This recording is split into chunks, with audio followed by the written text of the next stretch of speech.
Hydraulics and hydraulic machine का आज 8वां lesson पढ़ाएंगे। ठीक है, 8वां लेसन स्टार्ट करेंगे।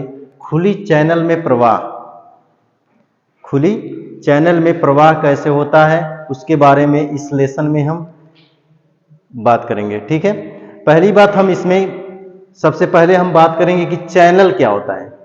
सब लोग जानते हैं नदी नहर, है ना, नदी हो गया, नहर हो गया, नाले हो गए, इस सब से आप लोग परिचित हैं, इस सब चीजों से आप लोग परिचित हैं। ठीक है,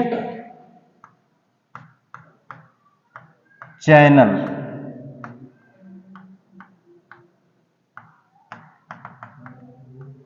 चैनल जो है, चैनल जो है यानी कि जो नहर है, नदी है और जो नाले हैं, इन सब से आप परिचित हैं और इन्हीं सभी को हम क्या कहते हैं, चैनल कहते हैं। जो नहर हो गया, नदी हो गया, नाले हो गए, इन्हीं सबों को हम क्या कहते हैं, चैनल कहते हैं। ठीक है, और इन सब से आप लोग परिचित हैं। तो इसमें जो है, या ये कह सकते हैं कि कोई भी अगर चैनल है, यानी कि कोई भी अगर प्रवाह खुला है, कोई भी प्रवाह अगर ऐसा है, ऐसा अगर प्रवाह है यानी कि जिसमें पानी ऊपर से खुला है, तो उस पर उसके तल के ऊपर पर वायुमंडलीय दाब होता है। यानी कि कोई भी प्रवाह हो रहा है अगर पानी की ऊपरी सतह पर जो क्या होता है, उस पर वायुमंडलीय दाब होता है। यानी कह सकते हैं कि द्रव के ऐसे प्रवाह मार्ग, द्रव के ऐसे प्रवाह मार्ग जिसमें द्रव की ऊपरी सतह वायुमंडल की ओर खुली रहती है। द्रव की ऐसा प्रवाह जो उसकी ऊपरी परत क्या है, ऊपर से खुली होती है, यानी वायुमंडल की ओर ऐसे खुली रहती है, उसी को हम क्या कहते हैं, चैनल या वाहिका नाम से जानते हैं। चैनल या वाहिका कहते हैं, चैनल या वाहिका, वाहिका के नाम से जानते हैं। कंफर्म हुआ, चैनल किसे कहते हैं। ठीक है,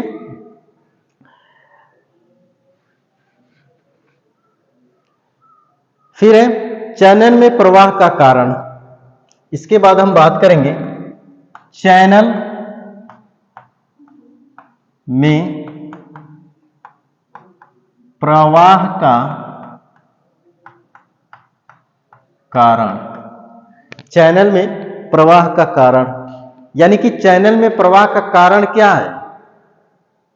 ठीक है, तो चैनल में द्रव प्रवाह दाब के कारण नहीं होता है। जो चैनल है, चैनल जो है उसमें दाब के कारण प्रवाह नहीं होता है। चैनल में प्रवाह जो होता है, प्रवाह के लिए इसकी तली को ढाल में रखते हैं। चैनल जो है दाब के कारण नहीं होता है प्रवाह, चैनल में दाब के कारण प्रवाह नहीं होता है। चैनल में जो प्रवाह होता है यह ढाल के कारण होता है।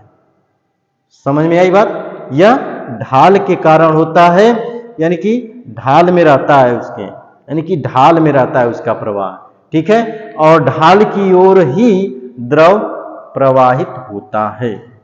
ढाल की ओर ही, जिधर ढाल करेंगे उधर ही द्रव प्रवाहित होता है। अतः ढाल के कारण प्राप्त द्रव शीर्ष ही प्रवाह कराता है।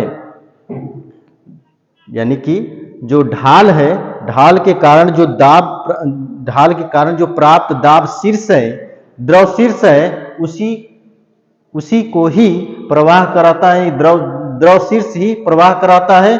परंतु चैनल की भीगी सतह पर घर्षण के कारण कुछ द्रव शीर्ष की हानि भी होती है। मतलब कि इसके सतह, जो चैनल की जो सतह है उसमें घर्षण होता है, तो जब उसमें घर्षण होता है तो उसमें भी कुछ उसमें शीर्ष हानि होती है, प्रवाह हानि होती है, यानी कि द्रव शीर्ष की हानि होती है। ठीक है,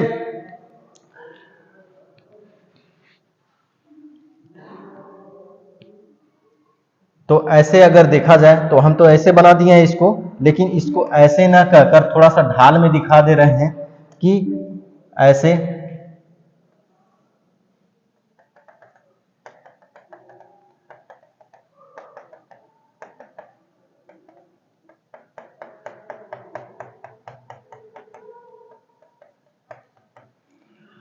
ऐसे है, ठीक है।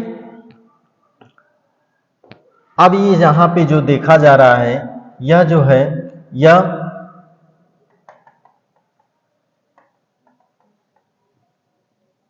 अगर इसमें देखा जाए तो ऐसे यहां तक को हम द्रव की ऊंचाई कह सकते हैं, द्रव की ऊंचाई कह सकते हैं। और यही जो है, ये इस तरह द्रव प्रवाह हो रहा है, और यहाँ पे जो ये ढाल जो देख रहे हैं, ये जो है ढाल है, द्रवी ढाल है, यह द्रवी ढाल है, यानी कि द्रवी ढाल रेखा कह सकते हैं, यानी कि ऐसे ढाल है थोड़ा सा, ठीक है। तब पानी इधर से इधर फ्लो करेगा, नहीं तो फ्लो नहीं करेगा, ठीक है। और इसमें संपूर्ण ऊर्जा रेखा, यानी कि इसमें अगर देखा जाए तो ये होती है संपूर्ण ऊर्जा रेखा होती है, संपूर्ण ऊर्जा रेखा। और इस यहां से यहां तक को हम v²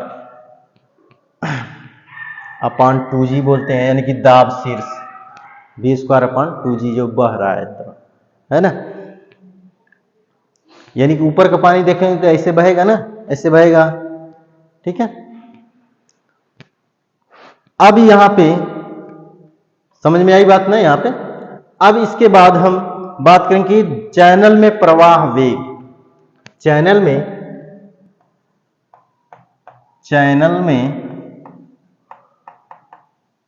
प्रवाह वेग। चैनल में प्रवाह वेग क्या होता है कि द्रव प्रवाह का वेग जो है चैनल के किसी काट के सभी बिंदुओं पर समान नहीं होता है। समझ में आई बात। यानी कि जो चैनल होता है उसके प्रत्येक बिंदु पर जो द्रव का प्रवाह होता है वह समान नहीं होता है, अलग अलग होता है ना। उस पर प्रवाह अलग अलग होता है। वरन चैनल की तली तथा साइड की दीवारों की ओर वेग कम होता है। मतलब कि देखा जाए तो जो चैनल की तली पर है ना, जो चैनल के तली पर नीचे जो तली पर और चैनल के साइड में जो है वह प्रवाह क्या होगा, कम होगा, है ना। क्योंकि तली पे घर्षण होगा और साइड में घर्षण होगा तो शीर्ष हानि होगी कि नहीं, द्रव प्रवाह की हानि होगी कुछ, ठीक है। और बीच में जो है वह बीच में वहां पे यानी कि उसका वेग जो है अधिक होता है। मतलब कि ये कह सकते हैं गणना में देखा जाए तो सरलता के लिए कि किसी काट का मध्यमान वेग प्रयोग किया जाता है। मतलब यहाँ पे ये देखा जाता है कि यहाँ पे कम होता है, तली पे कम होता है, और फिर उसके बाद कहीं पे ज्यादा होता है, कहीं पे कम होता है। तो इसलिए हम चैनल में जो प्रवाह वेग है उसको हम मध्यमान वेग से प्रयोग करते हैं, यानी कि मीन वेलोसिटी से मध्यमान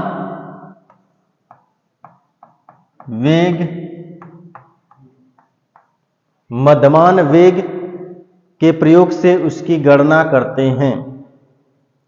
चैनल में प्रवाह का वेग जो हम किससे गणना करते हैं, मध्यमान वेग से करते हैं, क्योंकि इसके तली पर और किनारे पर जो वेग होता है कम होता है, ठीक है। अब है द्रवी ढाल रेखा तथा संपूर्ण ऊर्जा रेखा। इसके बाद बात करेंगे हम द्रवी ढाल रेखा और संपूर्ण ऊर्जा रेखा। ये 2 पॉइंट आ रहे हैं इसमें चैनल में। इस दो पॉइंट आ रहे हैं इस चैनल में, तो नलों में जो प्रवाह होता है, नलों में जो प्रवाह होता है उससे संबंधित जो है, उससे संबंधित जो देखा जाए तो देखा जाए तो द्रवी ढाल रेखा पर वायुमंडलीय दाब होता है। द्रवी ढाल रेखा पर जो है वायुमंडलीय दाब होता है। द्रवी ढाल रेखा का मतलब कि जो चैनल का ऊपरी सतह है, जो चैनल का ऊपरी सतह है, यानी कि ऊपरी सतह को हम क्या कहते हैं? द्रवी ढाल रेखा कहते हैं। उसको हम द्रवी ढाल रेखा कहते हैं। यानी कि द्रवी ढाल रेखा पर वायुमंडलीय दाब होता है और चैनल में द्रव की स्वतंत्र सतह पर ही वायुमंडलीय दाब होता है। यानी कि जब चैनल में द्रव की स्वतंत्र सतह पर ही वायुमंडलीय दाब होता है, इसलिए यहां द्रवी ढाल रेखा द्रव तल पर ही होती है। समझ में आई बात? द्रव तल पर ही होती है। यानी कि यहां पे ये कह सकते हैं कि जो द्रवी ढाल रेखा है, यह रेखा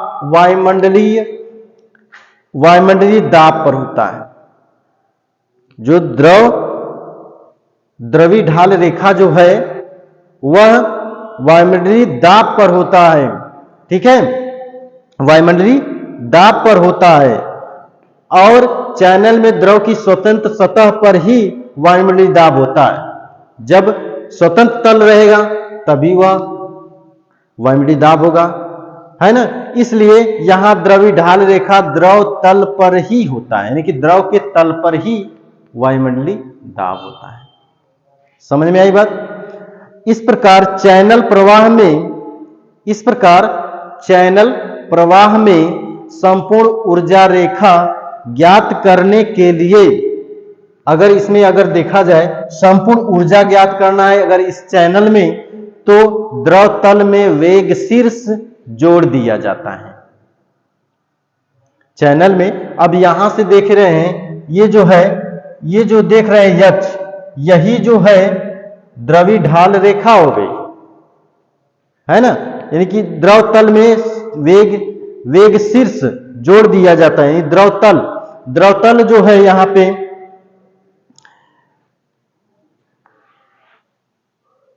द्रव तल में इसको जोड़ दिया जाता है। यानी कि जो द्रव तल में जो वेग शीर्ष है उसको जोड़ दिया जाता है। ठीक है, तो उसी को हम कहते हैं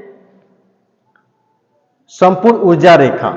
उसी को हम कहेंगे संपूर्ण ऊर्जा रेखा।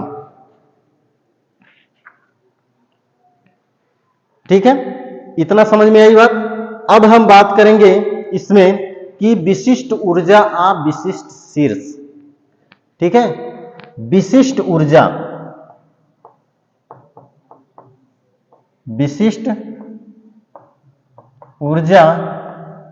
या विशिष्ट शीर्ष। विशिष्ट ऊर्जा और विशिष्ट शीर्ष जो होता है, यानी कि स्पेशल एनर्जी या स्पेशल हेड। इसमें क्या होता है? एक चैनल का विशिष्ट शीर्ष, उसमें द्रव की गहराई तथा वेग शीर्ष के योग के बराबर होता है। यानी कि विशिष्ट ऊर्जा मतलब ये देखा जाए E बराबर H plus V square upon 2G। इसी को हम कहते हैं विशिष्ट ऊर्जा या विशिष्ट शीर्ष। यानी कि ऊंचाई, द्रव तल की गहराई और उसकी वेलोसिटी, यानी कि उसकी वेग, है ना, वेग शीर्ष, द्रव की गहराई तथा वेग शीर्ष को जोड़ देते हैं, तो उसी को हम कहते हैं विशिष्ट शीर्ष। यह विशिष्ट शीर्ष ही द्रव की इकाई भार की विशिष्ट ऊर्जा होती है। यानी कि यही जो होती है विशिष्ट ऊर्जा भी कहलाती है। ठीक है, अब बात करेंगे हम चैनल के वर्गीकरण। Channel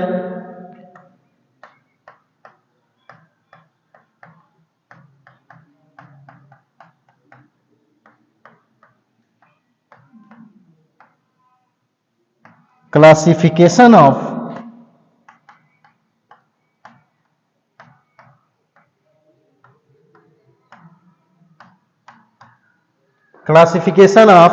channel. चैनल जो है दो प्रकार के होते हैं, ठीक है।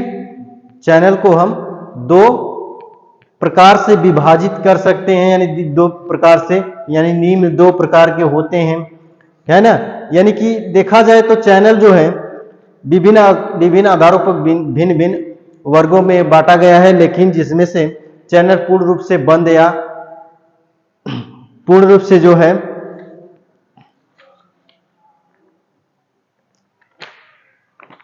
यानी कि जो चैनल होता है वह बंद है या नहीं है। मतलब कि ये देखा जाता है कि चैनल जो है निम्न भागों में बांटा गया है, लेकिन जिसमें से कुछ ऐसे भाग दिया गया है, ठीक है, जिसमें से पहला भाग जो है उसको हम कहते हैं चैनल पूर्ण रूप से बंद है या नहीं। चैनल पूर्ण रूप से बंद है या नहीं, पहला है। दूसरा जो है अनुप्रस्थ काट की समता के आधार पर अनुप्रस्थ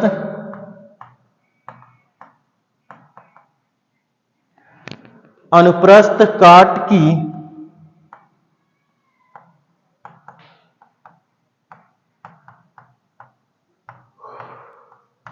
समता के आधार पर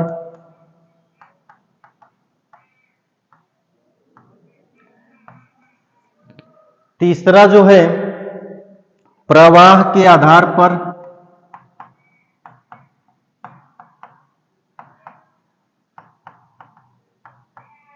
ठीक है।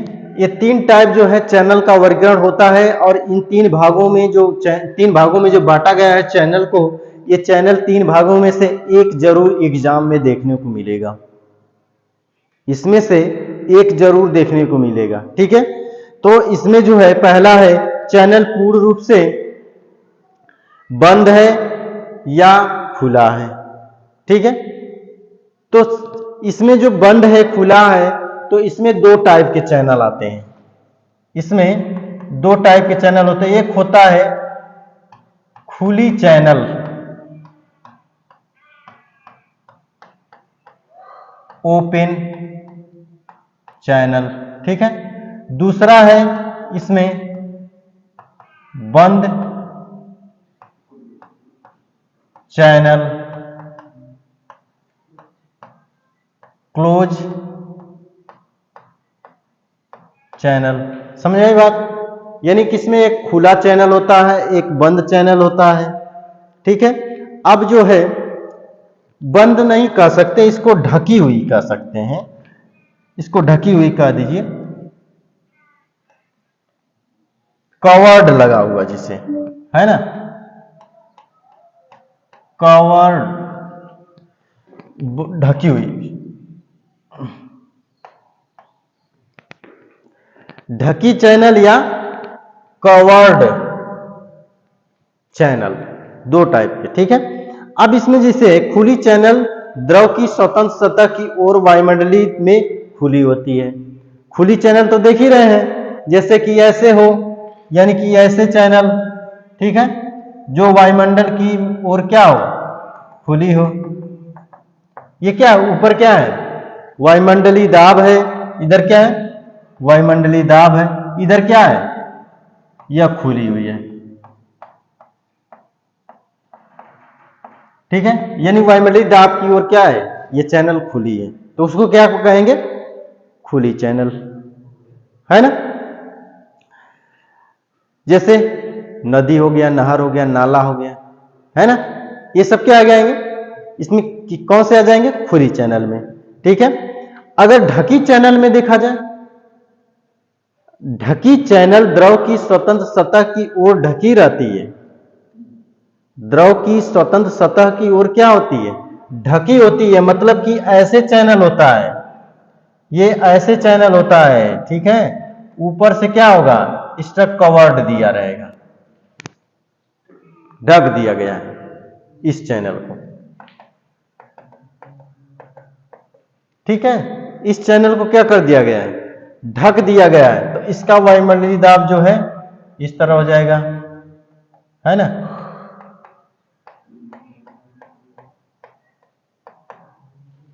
समझ आई बात। वायुमंडलीय दाब की ओर क्या है, यह ढका हुआ है, ऊपर से कवर्ड लगा दिया गया है ना। तो इस चैनल में जो है ढकी हुई चैनल की स्वतंत्र सतह की ओर क्या होता है, ढकी रहती है, मतलब कि इसके ऊपर क्या ढक दिया गया है, ठीक है। लेकिन द्रव तल पर, जो द्रव का तल है उस पर वायुमंडलीय दाब ही होता है, भले ढका हुआ है। तो कैसे, ये ऊपर से भले कवर्ड लग गया है, लेकिन ये जो है वायुमंडलीय दाब जो है इसके पर वायुमंडलीय दाब ही होता है, कोई दूसरा दाब नहीं होता है, ठीक है। तो ढकी चैनल कभी भी पूरा भरकर प्रवाहित नहीं होती है। जो ढकी हुई चैनल होती है यह पूरी तरह भरकर प्रवाहित नहीं होती है, ठीक है। ढकी हुई चैनल जो है पूरी तरह प्रवाहित, यानी कि पूरी यानी कि पूरा भर कर प्रवाहित नहीं होती, यानी कि पूरी भर कर नहीं है प्रवाहित होगी। जैसे में अगर देखा जाए सीवर की नालियां जो नगरीय क्षेत्र में बन रहा है, ऊपर से क्या लग जा रहा है, ढक्कन लग जा रहा है ना, ऊपर से पटिया लग जा रही है, उसको ढक दिया जा रहा है, कवर्ड कर दिया जा रहा है, ठीक है। तो वो सब चैनल जो आते हैं ढकी चैनल में आते हैं, कंफर्म हुआ, ठीक है। या अपूर्ण भरा पाइप, ठीक है, आदि ढकी चैनल के उदाहरण है ना। कुछ चैनल जैसे कुछ पाइपें जो होती हैं, पाइप भी होती हैं, वो भी पूरा भरकर, सीवर का पानी कैसे जाएगा, पूरा भरकर थोड़ा जाता है ना। इतनी मोटी मोटी पाइप लगेगी तो पूरा भरकर जाएगा नहीं, आधी जाएगी, आधी से कम जाएगी, ऐसे सीवर का पानी बहता रहता है ना। तो उसी को हम कहते हैं ढकी चैनल, है ना, या अपूर्ण भरा पाइप या ढका नाला, ठीक है। दूसरा बात करेंगे हम समता के आधार पे, नहीं सॉरी, अनुप्रस्थ काट की समता के आधार पे, अनुप्रस्थ काट की समता के आधार पे चैनल। तो समता के आधार पे चैनल जो है दो टाइप के होते हैं, एक होता है सम चैनल और दूसरा होता है असम चैनल, ठीक है, असम चैनल, ठीक है। सम चैनल यानी कि रेगुलर, और इसको बोलते हैं असम का मतलब होता है इरेगुलर,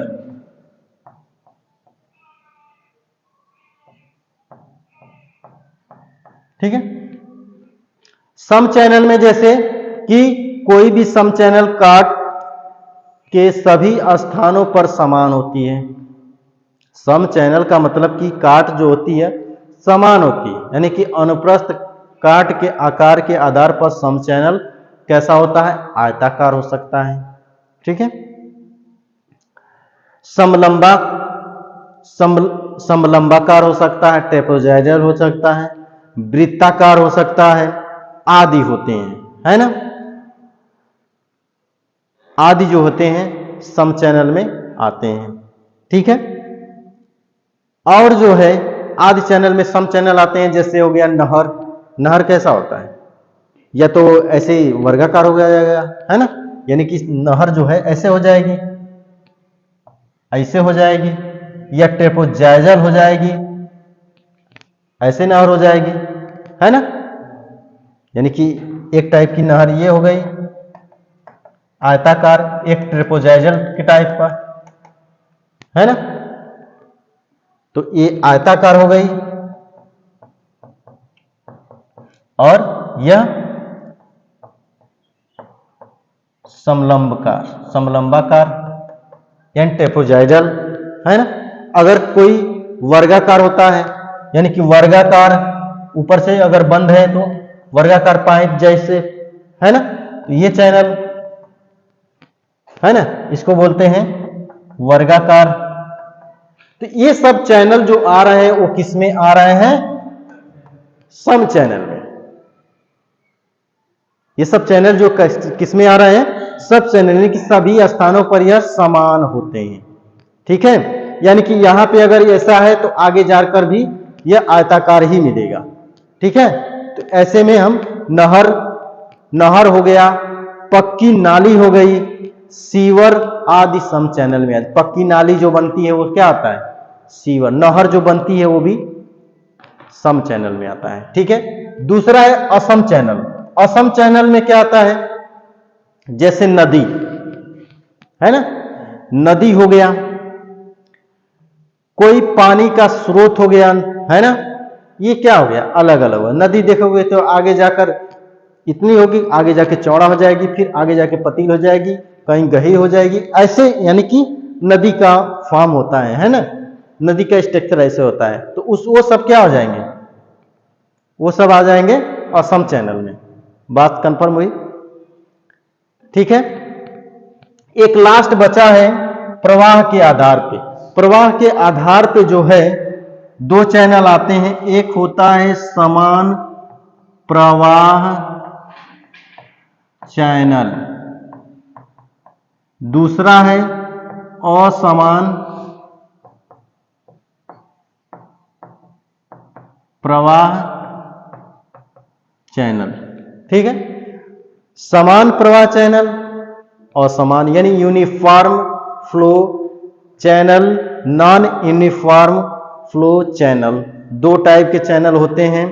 तो समान प्रवाह चैनल की संपूर्ण लंबाई में प्रवाहित होने वाले द्रव की गहराई एक समान होती है। ठीक है, जो समान चैनल है उसकी जो प्रवाह है वह एक समान होता है। जब एक समान होता है प्रवाह तो उसको समान चैनल कहते हैं।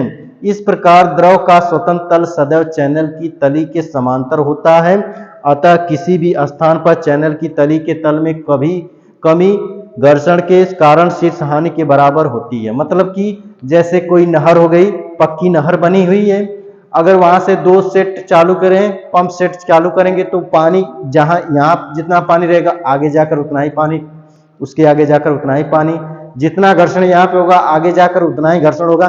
तो वो सब पानी लेवल जो होता है, अगर यहाँ पे नापेंगे तो 5 मीटर पानी बह रहा है, यानी 4 मीटर 5 मीटर पानी का लेवल है ऊंचाई, तो आगे जाकर उतना ही रहेगा, तो वो हो जाएगा सम चैनल में, प्रवाह जो है सम चैनल में आ जाएगा। ठीक है, असमान प्रवाह चैनल में इसकी संपूर्ण लंबाई पर प्रवाहित जल द्रव की जो गहराई असमान होती है, यानी कि यहाँ पे जो प्रवाह होगा कुछ अलग होगा, आगे जाके 5 से 4 मीटर हो जाएगा, 10 मीटर हो जाएगा, यानी कि बढ़ता जाए घटता जाएगा।